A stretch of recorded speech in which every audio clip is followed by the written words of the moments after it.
warahmatullahi wabarakatuh.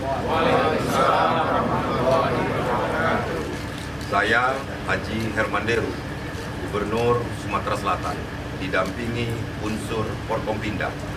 Saya Pangdam 2 Sriwijaya, Mayor Jenderal TNI Irwan.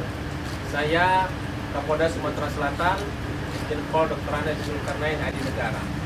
Saya Ali Mukartono, Kepala Kejaksaan Tinggi Sumatera Selatan.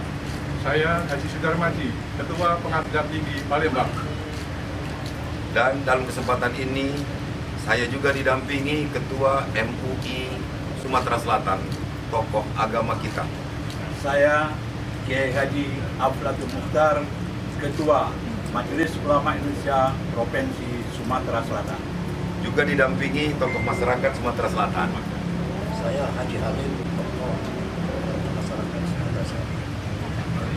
Mengucapkan selamat menunaikan ibadah puasa di bulan suci Ramadan 1440 Hijriah. Kepada seluruh masyarakat Sumatera Selatan, kami juga menghimbau agar kita selalu bertekad untuk mempertahankan Provinsi Sumatera Selatan sebagai daerah yang zero konflik.